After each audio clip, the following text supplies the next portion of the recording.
Hello, Internet. Welcome to Wrestling Theory. No, I'm kidding. Out the gate. Out the gate. We are back with some CCW We Talk Wrestling. That's that's tonight. Tonight was an interesting night. So I'm just gonna come out and say it out the gate. Do I think this was a better show than last week? Absolutely. Is it a great Well, show? Not really. yeah, the very low bar that last week set. This was a better show. To to be honest, it was a very quick show. It went at a pretty good pace, It did. and despite nothing really happening, it at least was quick. Yeah. I mean, there's quite a bit that I'm interested in, but um, I will say this: the venue that they are in, and I think they're there for like another 2 weeks.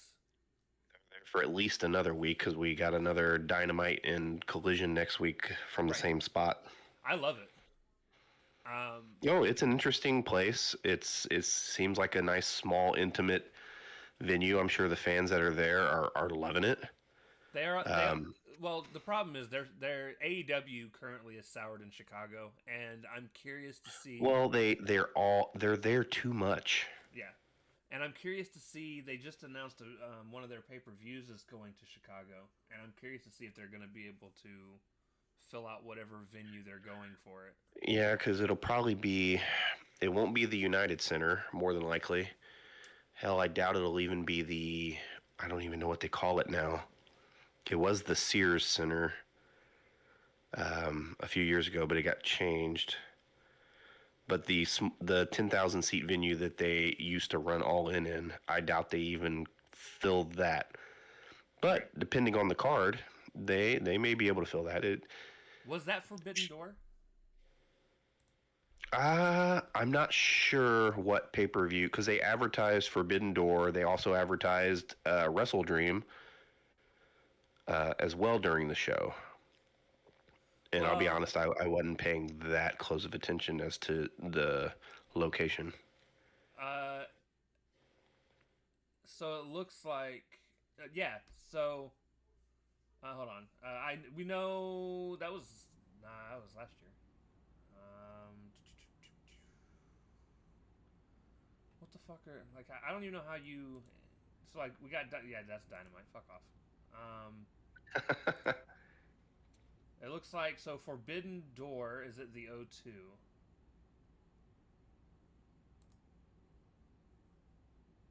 and that is in London. What's the O2? I said that is in London, Oh, that's in London. and then I know they said something about St. Louis as well. um, Excuse me. I don't want to lie. Why do they make this so difficult to figure out? All Out is in Toronto. Um, yeah, I don't remember. I just remember they announced there was a show that was a pay per view coming up for Chicago, and AEW has not made it simple to just fucking say to find out what it is. Yeah, their promotion of events is kind of awful and it's probably stunted their growth overall.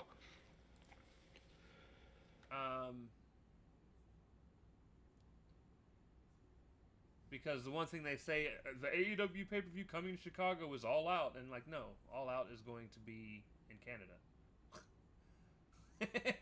All Out 2023 was in Yeah, it's Chicago. Toronto, right? It's Toronto. Yeah. So who knows? Maybe they, unless they were saying next year's All Out is going to be in Chicago, but I don't remember. I don't think it was All Out though. I don't remember it being All Out. Um, but yeah, so they've got another pay per view, like I said, coming up to Chicago. I just remember being surprised that they were getting a pay per view. According Okay, to a quick Google search, there is no pay per view in Chicago anytime soon. Just all the TV that they're doing there. so it might have been one for next year that they announced then. Yeah. Which is fine. It's whatever. So yeah, this show. Let's get into the show.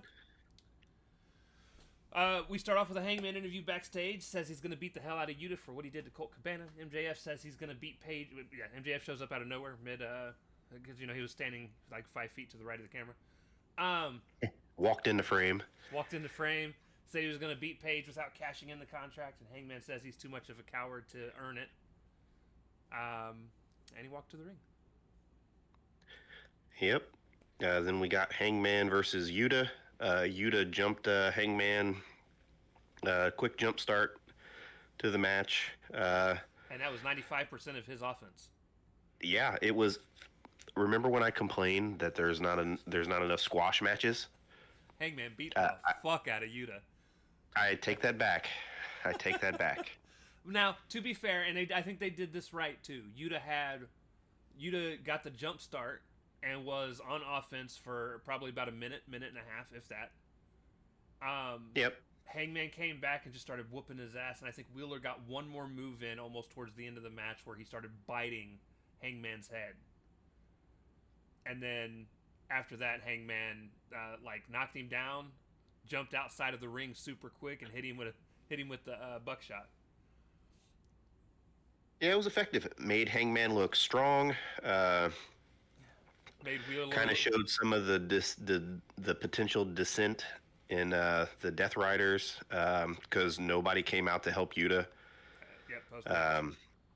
Post match, Hangman beat the crap out of him some more, bloodied him up. Good segment. Made Hangman look strong.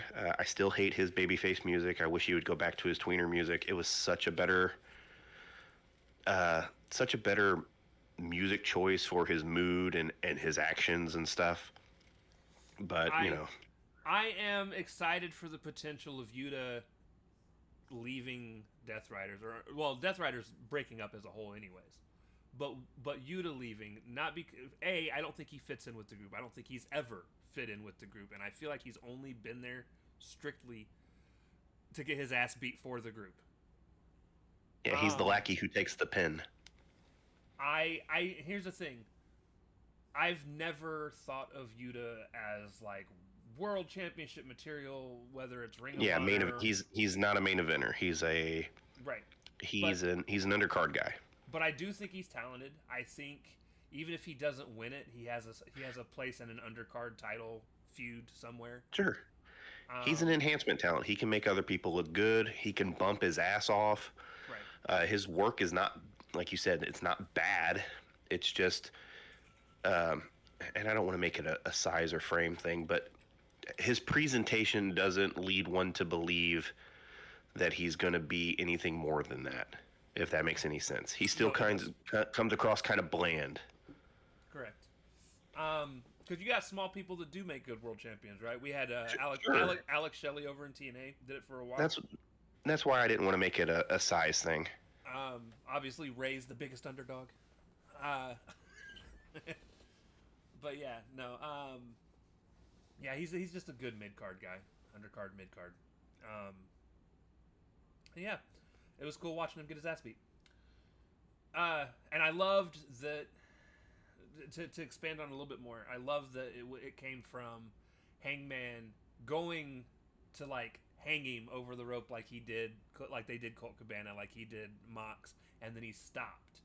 And he looked at him. He grew his conscience. And he looked at him and he was like, they're not coming to help you. No one's coming to help you.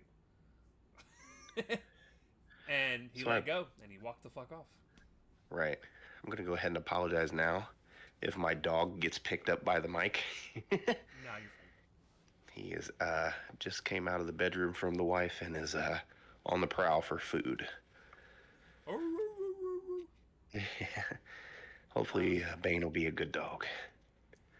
Yeah, so... yeah, he said, see who's coming for you? No one. They'll never come and help you. And then he lets go and he walked off. We get a fun, goofy little backstage segment. I wasn't the biggest fan of it because I struggle taking anything Billy Starks does seriously right now.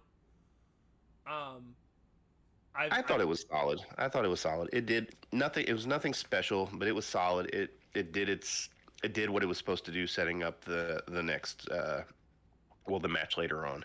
Right, but it was basically Athena asking Billy Starks a bunch of random questions like she does over on Ring of Honor. And because Billy Starks is supposed to be her underling, her understudy. Yep. And my problem is obviously Billy Starks is really young, and I'll go more into that in her match a little bit later. And she's only 20. She's only 20, but she's been wrestling a while.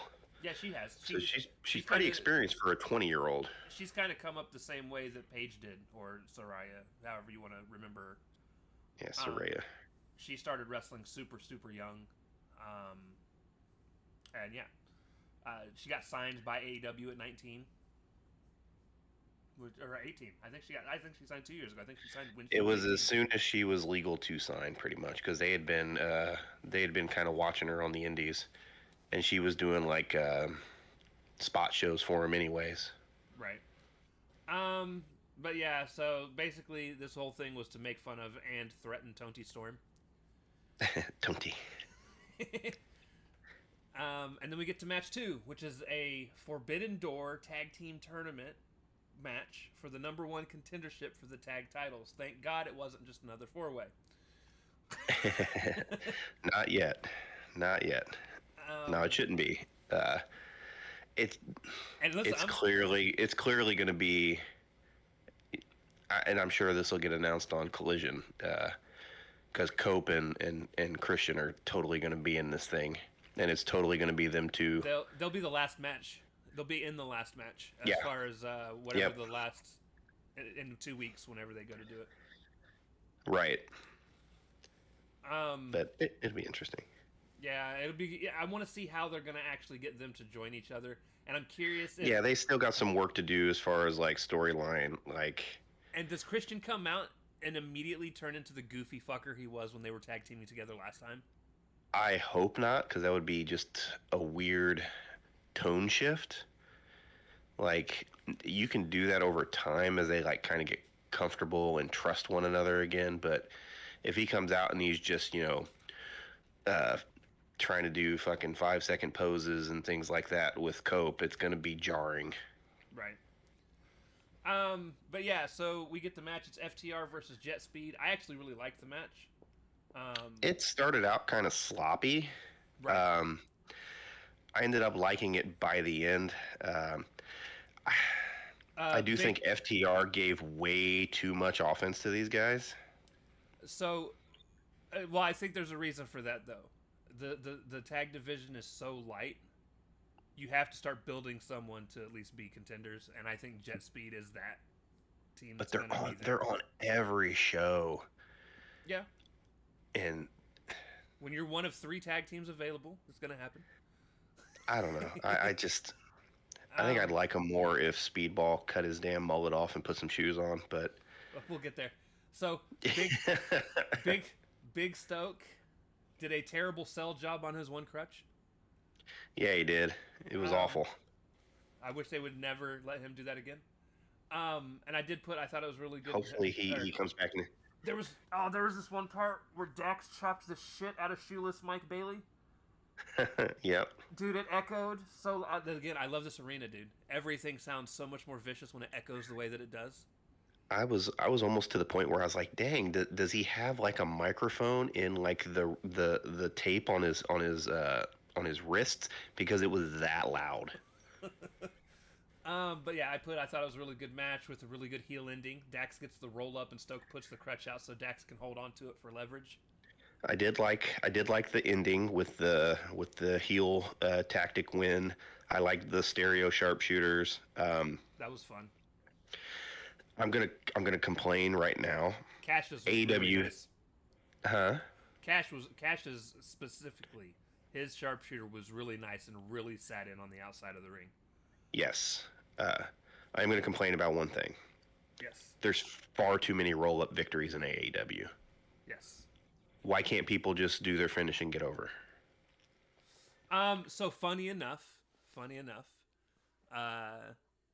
I've made the counterpoint at one point, probably within the last year, where I was tired of everything being based off of a finisher and I wanted to see more victories off of fluke things. But it's gotten to be too much. At least 3 matches in this show had those kind of victories. And I think what triggered it for me, I was watching a couple of old 80s wrestling shows. Sometime either earlier this year, late last year. I think it was earlier this year, though. one of the Starcades from like 1984 or some shit.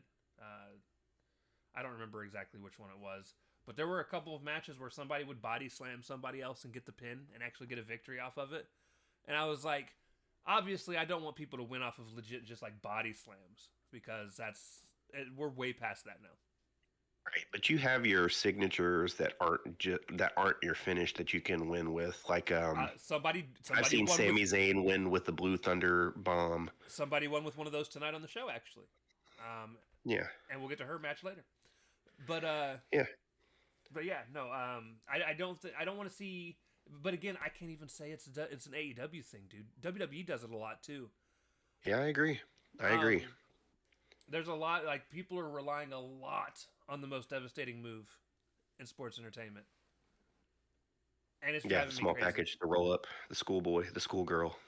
Yeah. And it's happening a lot specifically with FTR, if you have noticed. Well, it's because they're heels, and they're trying to protect the baby faces. And FTR's got enough clout and stuff that they don't need to do that. Getting beat by FTR is not a bad thing. Well, and the problem is, so I understand the protecting of baby faces. I don't think Jet Speed needs that kind of protection. I agree. It would be different if they were fighting the Hurt Syndicate or something like that. If I wouldn't even say Hurt Syndicate, because I think that'd just be a good match, and if FTR wins, they win. The teams you got to protect with things like that are the teams if you're trying to get them over, like the Stupid Party team. That is Isaiah and Private Party. Yeah, Private Party.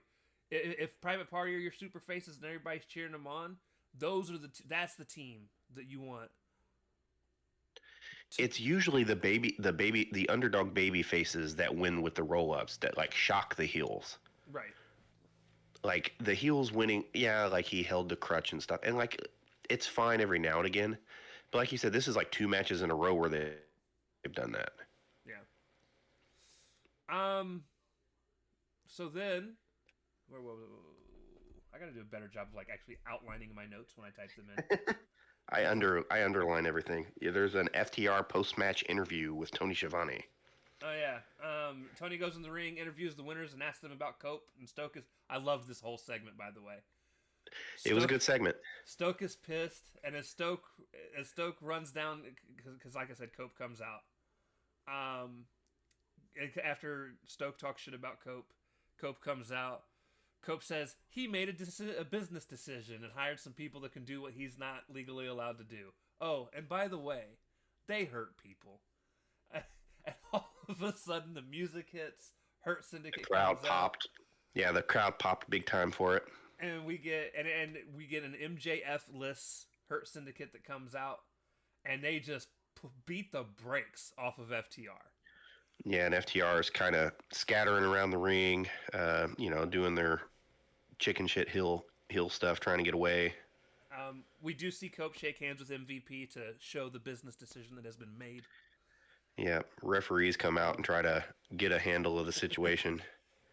Eventually, Edge sneaks his way into the ring because I did not see this man move at all. They did a really good job camera-wise to show. Yeah, for once, Cope. The camera actually concentrated on other things so they could set a spot up. And Cope gets into the ring, goes into spear Stoke again. Stoke pulls a security guard in front of him and makes a narrow escape. Yep, it was good. It was good. But yeah, I loved the whole thing, and I popped for Hurt Syndicate, and I always will. You can't make them heel enough for me. You just can't. Well, they're over so much that they're not heels. Yeah. Like the people like them that much, so they're essentially baby faces, or they're tweeners. Listen. We got to see Bobby Lashley 7 feet in front of us over this earlier this year. Yeah. And I almost broke out when we hurt people chants. I stopped myself because I didn't know how the crowd would, if anyone else would join in. Yeah, he walked right by us. Right fucking by us. Him and MVP, wasn't it? No, it was just him. Was it just him? They were all there. But down the Shelton, and MVP were all there. Yeah, well, this was out in the lobby. I do think him and MVP did walk right by us later when they were going to their table. Oh, was Um, that when I was waiting in line to get my picture with Bret Hart? I think so. And then That would make sense. and then what was it? Down the hall before Bobby Lashley made it down to the lobby, I seen him get off the elevator with Mick Foley. Nice. Oh yeah, when we were in the lobby. Yeah. Yeah, when we first got there. Okay, yeah. I remember that. Mick's a big boy, by the way. For those of you that don't know, he looks kind of small compared to other people on TV, but he ain't small. No, Mick's a no. big guy. Even like I've stood right next to Sean Waltman, X-Pac, and he looks small compared to like the people he's with, but he ain't small. Dude's well over 6 feet. Now he's lean, but he ain't a small man. Yeah, he walked right by us in the lobby as well. Did he? Nice. Well, I even pointed it out to you. I was like, "Hey, look, there's Sean," and you just kept walking. And I was like, Yeah, I'm like, yeah, I've done this already. I've seen Sean Waltman. But yeah, so.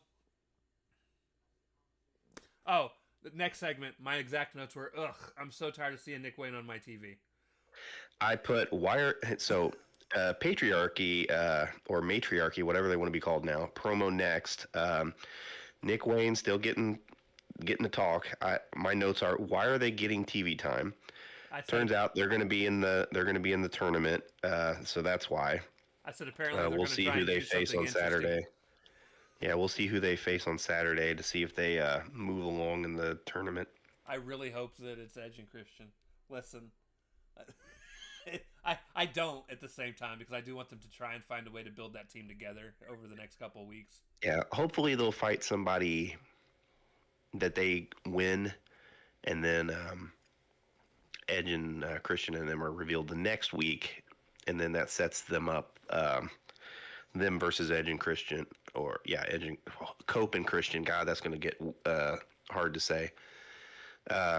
For the rights to move on to face who I assume will be FTR at the Forbidden Door. Right. We get a quick backstage segment with Mox, which is actually one of my favorite Mox backstage segments in a long time. He was just like, "Hey, look, I lost the match. No reason to be a bitch about it. But we're gonna take out Hangman." Yeah, I got nothing bad. Same old Mox promo. Says he's gonna fix his mistake. Likely going after Hangman again. Yeah. Thank God it's not a pay-per-view match though. So Ospreay. Well, it's at least a proper main event for a Dynamite though. The last 2 weeks main events, like nothing against Claudio and Briscoe, but man, lacking of the star power. That ended up being a badass match. I did enjoy it, but we'll get to It that was not a bad match. It was not a bad match. Probably the best match of the show. Yeah. So Ospreay comes out, get a quick in-ring segment. Says he's being interviewed by he is being interviewed by Tony Schiavone. He says there was a lot of Tony Schiavone in the ring this evening. It's like they heard you. Well, yeah. Get him away from the table. Get him in the ring. Well, still, he was on commentary all night too. So he was. He says he's been dealing with neck issues. Hasn't said anything to anyone about it because he wanted to get the belt back in AEW's hands. Said that he's got some herniated discs in his spine. It's treatable, which is the good news. But all things considered, he should be able to be back by Forbidden Door. This was screaming like Adam Cole to me, and I was like, "Oh God, no!" My notes are like, "Hopefully he isn't out too long." Yeah. So thankfully, here's the thing, I seriously don't think it's that serious of an injury if he is like they say he should be back by Forbidden Door. Yeah, it may not even be an injury. It may just be a way to write him off TV until Forbidden Door. Right. He thanks Swerve, tells Paige he wants a rematch. I did read a couple weeks ago that he's had some minor injuries he's been dealing with for a couple months. So it could be just a chance to get him off TV just so he can heal up and get back to normal. Yeah, and good for him. He deserves it. He's put in quite a bit of work over the last few months for sure. Yeah, he has. He thanks Swerve, tells Paige he wants his rematch at some point, and he'll be coming for each and every one of the Death Riders. Okay. They blurted out on Max. I am pretty sure he called them fucking cunts. Yeah, it blurted out on the TBS. Obviously on network TV, but yeah. I'm pretty sure you can find it on Twitter somewhere because I'm pretty sure also in other countries they don't. Oh, sure. Sure. And on his way out, Swerve meets him to give him a hug, and they celebrate on the ramp. And then we get my favorite video package of the show. Yeah, I wrote my one note for this is Nick's gonna love this vignette. Yes, sir. I'm excited to figure out what it is they're leaning towards doing with Tekla, Julia, and Blue. It's gonna be fun for me. Maybe we'll see. It'll probably be on Collision. Probably. Yep. Backstage Willow segment. She basically just challenged Tekla. That was it. Yeah, I put just calls out Tekla. She was a little upset that she had Tekla beat before she got pulled out the ring by her friend. Yeah, her frenemy, Miss Statlander. Yep. And then we all know how that ended. Then we get the best backstage segment of the show. Yes. I'll let you run with this one. So it is the Hurt Syndicate with Renee. Renee is starting to interview, and MJF pops in, whining about how nobody was there to. Well, he was whining about the Cope involvement, and why are they involved with him, and why didn't anybody have his back when he was confronting Hangman earlier. This triggers Lashley, who just grabs Max by the throat and throws him up against the lockers. Well, so funny enough, they asked Renee to leave.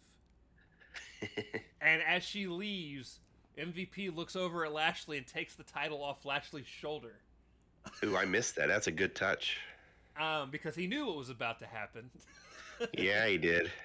And that's when Bobby pinned him up against the locker. Go ahead. Yeah, Max looked like a little bit of a punk here. It's weird to see the group dissolving this quickly. I wonder how long they're going to drag it out, because I can't see them just immediately flipping. But I don't know. It was a good segment, though. Kind of put Max in his place. And we'll get to see more Max here in a little bit. Yeah, one of the things, so when he did pin him up against the locker, one of the things he mentioned, he's like, we're sick of your me attitude. And yep. I want you out of he's like, I want you out of the group. Like, he told him straight to his face. Well, they even acknowledged on the thing that he was the last one to give him the thumbs up, so it's not like he was the biggest fan in the first place, so... Right. But yeah, so, and like you said, my biggest worry, too, is it feels like they're just imploding immediately and not giving it enough time to breathe. It's been like a month. It feels like it's only been like a month. Well, even if it's a month, it's not something that's been deteriorating over the months. It's like... Right, they were all buddy and stuff at the pay-per-view.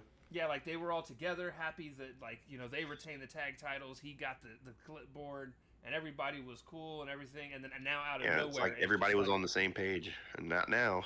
Yeah.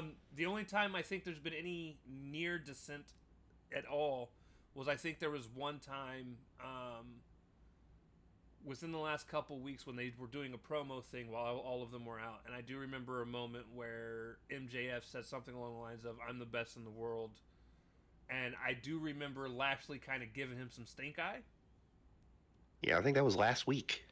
But it wasn't enough. It wasn't like an evil leer. He just kind of looked over at him and then went back to whatever it was they were doing.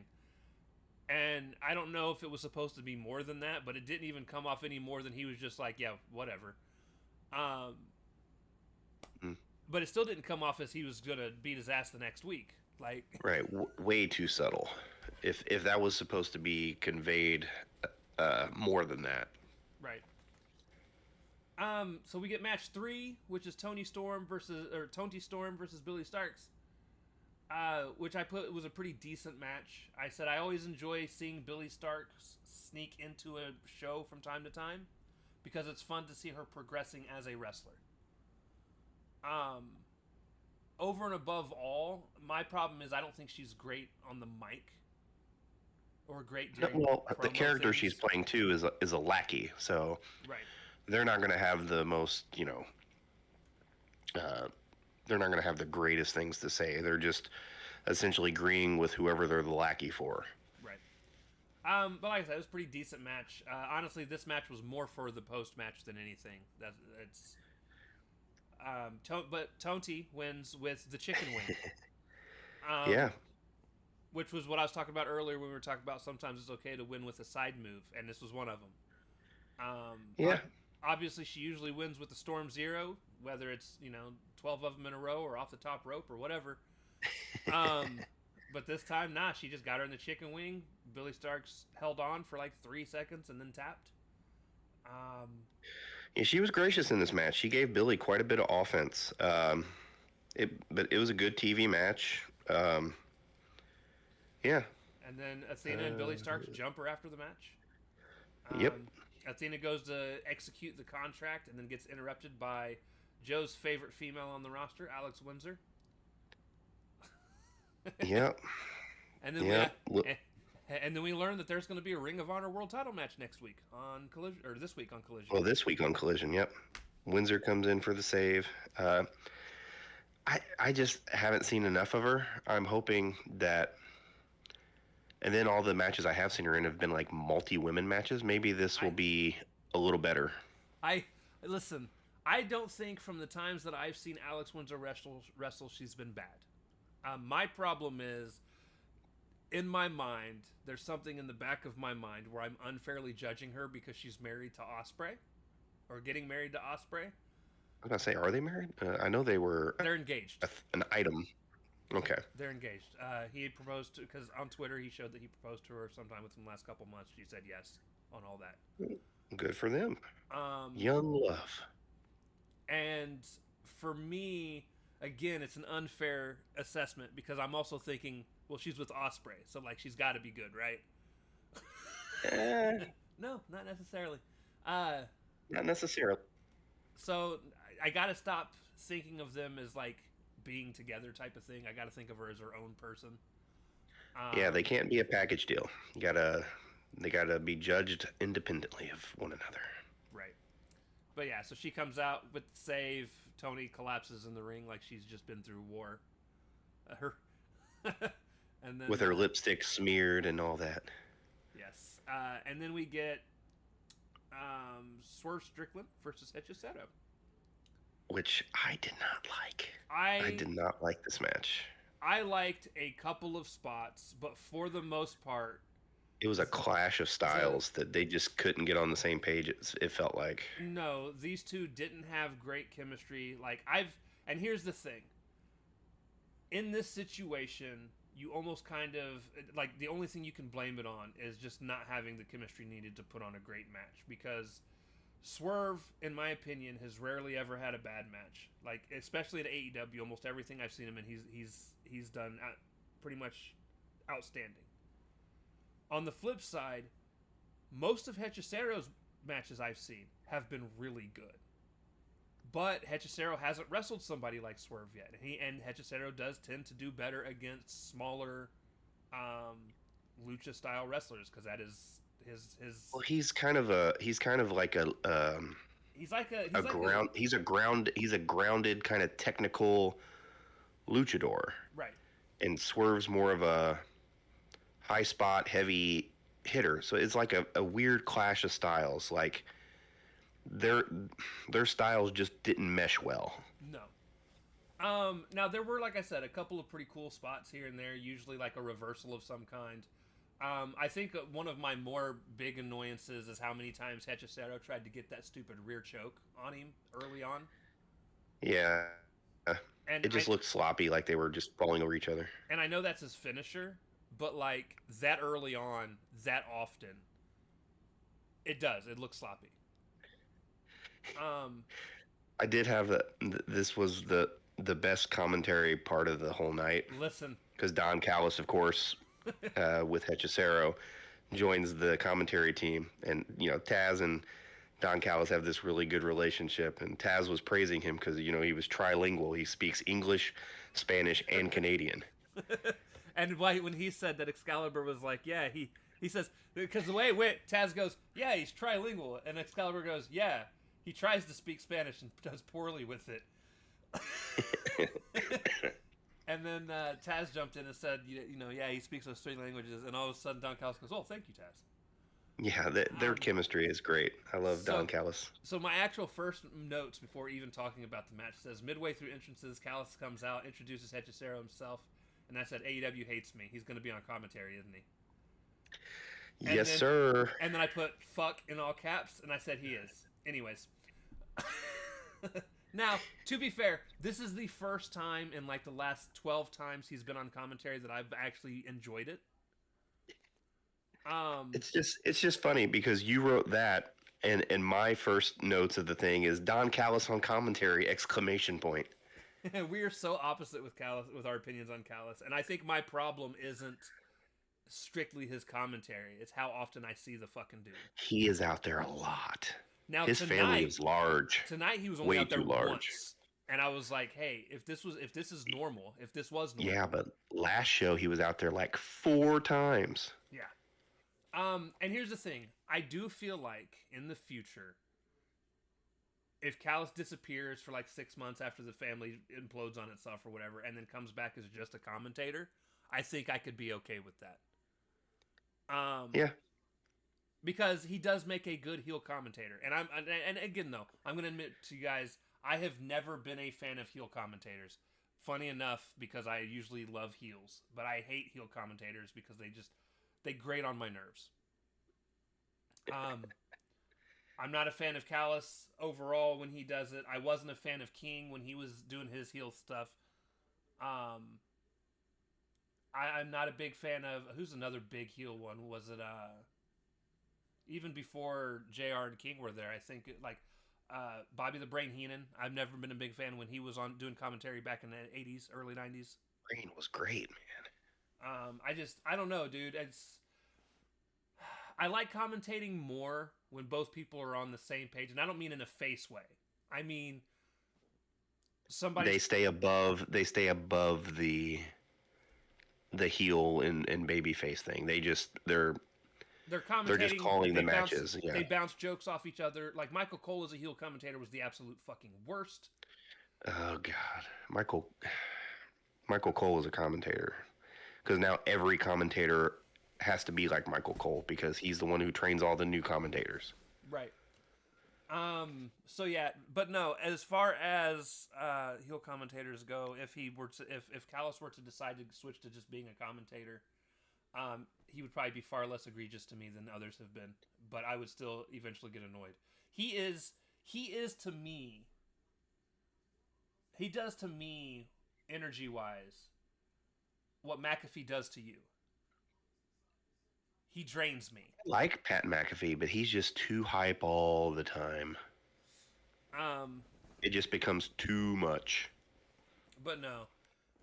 Like I said, the match could have been better. I will say, I don't think I've ever seen I don't think I've ever seen Swerve hit a 450 splash before, and if I have, it's been a long time. I've seen him do it. And I said, okay. At the end of the match, Don Callis, there's not even an end to the match. The Don Callis family interferes. Brody King and Bandito come out to help. Okada jumps Swerve from behind. Swerve fights him off. As Swerve is about to crush Okada's neck in a chair, Okada gets out and runs away. Yep. Just a pretty normal end of the match segment. I'm finding it interesting that so now they're separating Julia away from the Hounds of whatever the fuck they're called, Hounds of Hell, Hounds of whatever. I was gonna say the Hounds of Justice. That's like the Shield, bro. That's the Shield, but they're called the Hounds of Hell, I think. Yeah, well, that's because Buddy's not there, and Brody is just thrown into random tag teams with like luchadors and other weird mishmash tag teams. Right. Poor Brody King. Somebody save that guy. Book him better. Dude, I'm telling you, he could be their world champion, and no one would question it. Well, they would have to book him way better. How about we just get like a mid-card title on him right now? Like, why can't he be in like the TNT title picture? But we'll see. We'll see what happens. So we get a backstage interview, which is one of my favorite Ricochet backstage interviews in a long time because he's just so stupid. Yeah, I put didn't do it for me, but I get it. Like it wasn't bad, but I just we're not even allowed to call them Gates of Agony no more. They're just Ricochet and GOA. Yep. They're being interviewed. Ricochet's doing his whole swag thing now. I like him more psychotic, but I like the swag thing as well because at least he's showing personality. Right, and I love at the end of it because basically all they said is one way or another they're going to be respected and feared, and that's pretty much what the whole thing was about. But I love as they're fading to black, he's looking at the camera and he's like, "I'm looking pretty good too." And I love the laugh because I don't know why people hate it so much. I love the laugh. The reason I don't like it as much is it just reminds me of Leo Rush when Leo Rush was Bobby Lashley's valet in like 2018 WWE. See, I wasn't watching WWE for that, so I don't even know about that. I think of the laugh because it reminds me of 50 Cent. Yeah, I can see that. Now obviously he's not as big as 50, but no. So then we get MJF. He comes out. He threatens Paige, and then Mark Briscoe comes out, and they cut a very so Briscoe's promo this week wasn't as good as the last time he talked shit to MJF. But I will say MJF had a really good response segment. Yeah, MJF was on it tonight. He talked about how he didn't need Lashley to get the belt back, and then he started to run down Hangman, and then that's when Briscoe came out with the pickle jokes, which are getting old by now. Yeah. But at the end of the day, he says Mark is a joke that is paraded around for cheap laughs and cheap pops. He talks about Mark not being as good as his brother again. At that point, Mark Briscoe charges the ring. MJF dips out, and that's pretty much the segue into the next match. Yeah, I just put brings up. I said it's the same material week after week. Brings up brother again. Good promo, but the material's getting stale. Yeah, they're gonna have to do whatever they're gonna do with these two. Yeah, they need to have their blow off. Yeah. But then we get Mark Briscoe versus Claudio Castagnoli, which, like I said, in the main event, ended up being a pretty good fucking match. Yeah, the only thing I didn't like, I hate the slap fight starts. No, it depends. It happens way too much. It depends on who's doing it. For me, these two. If it's two big dudes, I get it. If it's Shibata in anyone, I get it because that's his thing. Yeah, but now everybody does it. It's like the dive in the ring at 10 thing. Honestly, the only person I'm okay with doing it at this point is Shibata. Like Shibata. Well, it's because it's a Japanese strong style thing. Right. Because I remember when him and Jericho did it, and it actually busted Jericho's chest open. They did it so much, and I was like, I didn't need this for 3 minutes, but you know what? After he hit him so hard it made him bleed, I was kind of like, okay, keep going. Well, also, he was beating the shit out of Jericho, which is always nice. A good thing. Always nice. But yeah, so it fits when Shibata's doing it, but like, I don't need to see everybody and their mom doing it at the beginning of every single match. Thankfully, during this time, I was also working, so it didn't feel as long to me. But we do see that Darby shows up in the crowd, and they did make it a point, because I forgot this was how Darby got written off TV. Claudio threw him down the steps. Once they mentioned it, I was like, oh yeah. So I don't remember that either. The only thing I can associate Darby with is Shark Week, because there was so many fucking Shark Week promos. Oh yeah, we got to talk about that. Listen, and this is just Max.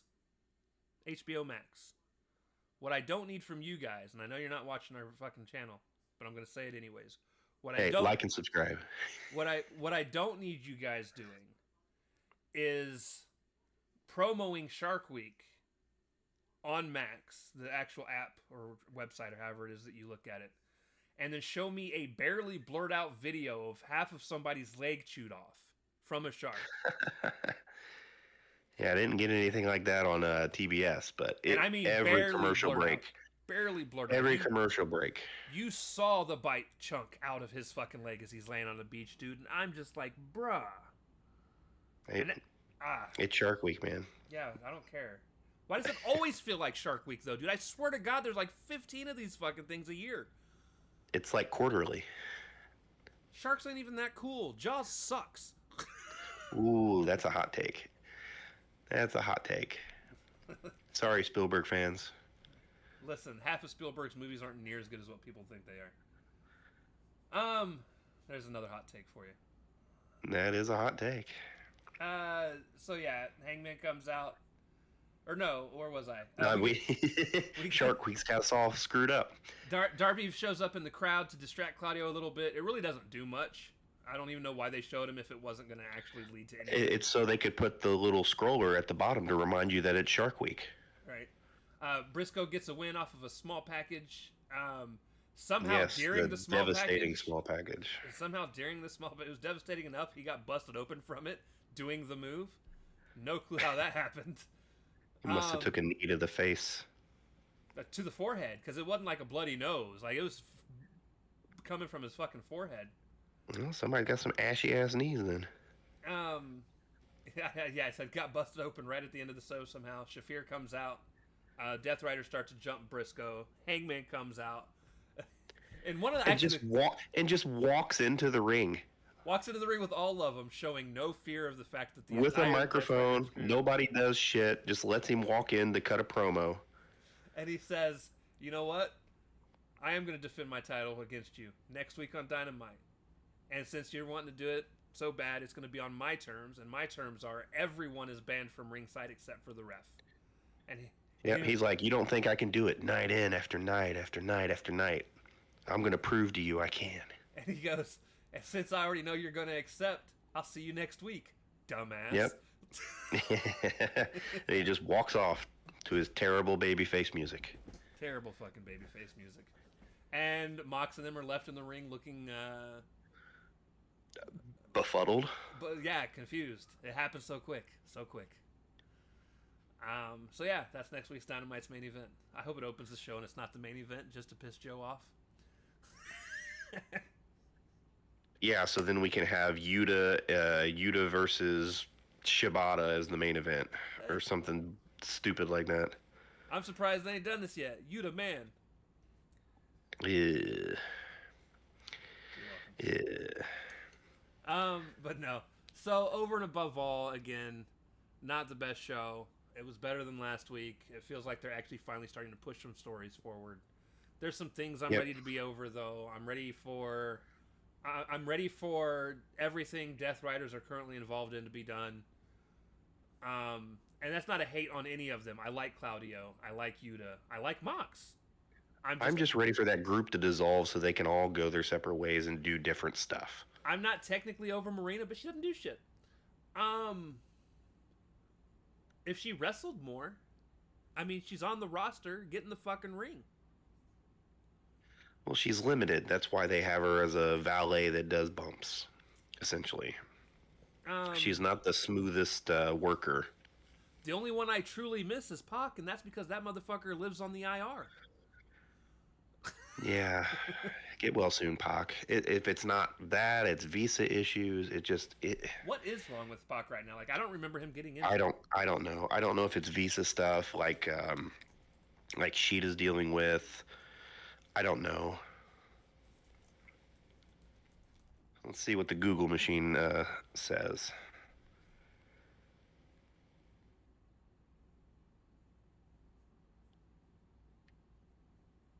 Oh, he got injured.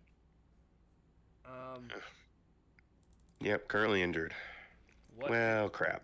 Ankle or foot during a match with Swerve.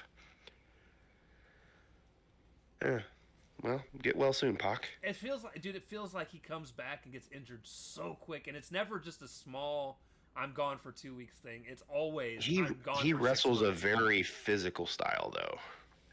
Okay, but look.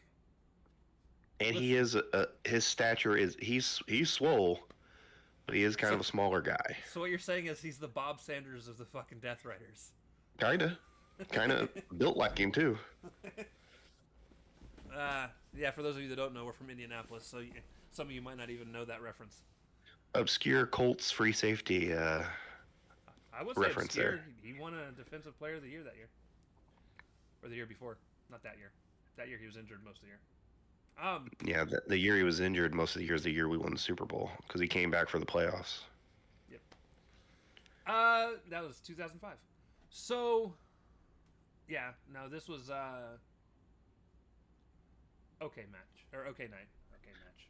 It was fine. It went along at a nice pace. It didn't feel like it was. It was over before you. It was over before I knew it. So. And that's when you know the show's at least functioning, and you don't feel like 2-hour shows. If you feel like you've been there for 4 hours, are the worst. Yeah, it was way better than that long ass Raw from Monday. Yeah, that Raw was long. very I'm still. I don't even want to watch SmackDown on Friday because Raw was so bad and so long. It still feels like I'm watching Raw. Yeah, kinda. I still got that Raw hangover. But yeah. So yeah, a couple things to touch on. I really hope for those of you that do tune in and listen that all of you are keeping an eye on and maybe signed up for the Patreon or whatever for UPW. There's some free promo for UPW because they are the wrestling game I'm most excited for. I don't personally expect it to come out to the middle of next year, which is fine because you know what? I would rather it come out right than come out quickly. Yeah. So for those who may not be in the know, UPW is Ultra Pro Wrestling. It's being handled by a AKI. British developer. I mean, Hyper Focus Games, who has purchased the AKI name, right? Name and copyright. So they are allowed to officially call themselves the official AKI successor. Yeah, so it's a spiritual successor to, well, not even spiritual now if they have all the copyrights. It's a successor to the No Mercy, WWF No Mercy games. Attempting to play very, very much like that. Kind of an evolution of that. Where we grew up on those games, we love those games, so we're super, super pumped for this game to come out. And guys, I need you guys to understand, we didn't just grow up playing, we didn't just grow up loving. We grew up with nobody being able to fuck with us in those games. Yes, we were very good at those games. The only people that could beat me or Joe were me or Joe. Like that's, and I mean this, I would be in 4-way matches with like my brother and 2 of his other friends, and I won every single time. And they tried to triple team me, and it didn't matter. Like we were that good. Yeah, we had that game down. We played on the hardest difficulty. We turned all the scaling up to make it even more challenging, and we win matches in like a minute 30 seconds. We were really, really good.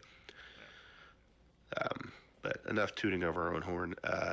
Check out UPW. They've got all their socials and Facebook and stuff. Their trailer for the announcement of the game is really cool. It mimics the old WCW Revenge trailer or intro to the game. Very cool. Lots and lots and lots of potential to be very good. It's an indie studio doing really good stuff. Got a lot of licensed real wrestlers that are going to be DLC. Super excited. As well as like 75 of their own custom wrestlers. Yes. So 75 to 150, and I'm pretty sure. So Hal Haney is the guy that does the artwork for the initial artwork for all the wrestlers, including the DLC guys. He does a lot of other artwork. You can find him on Twitter. He's done tons of wrestling artwork, tons of comic artwork, stuff like that. Yeah, his work's out there. Sam Vallely is the guy that's designing the game. He's the one that started Hyper Focus Games. You got Anthony. I'm gonna butcher his last name. And he's the guy that usually reaches out to me for any kind of info. Morzino? Hold on. Marazio. I added an N in there.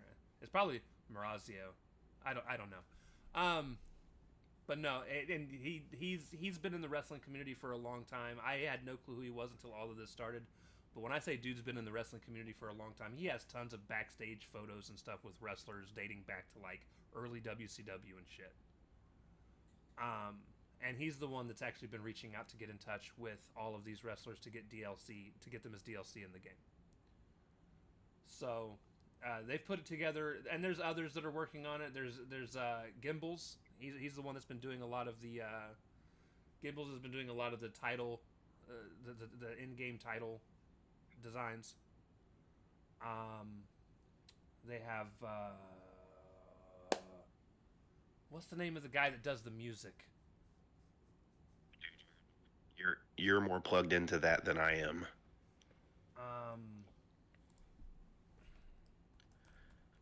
Yeah, I don't remember what his name is right off the top of my head. Yeah, there's a lot of people. We're not sponsored by him, so we don't have to be this in depth. But check them out. Yeah, great dudes.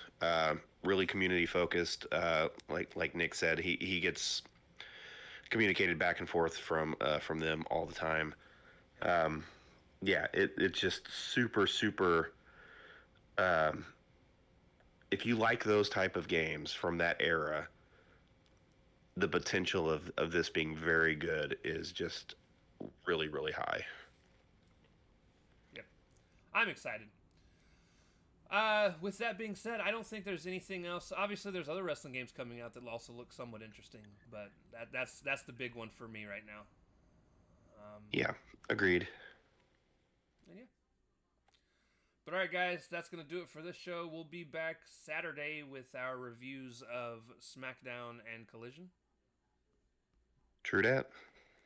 And we'll see y'all then. Peace. Later.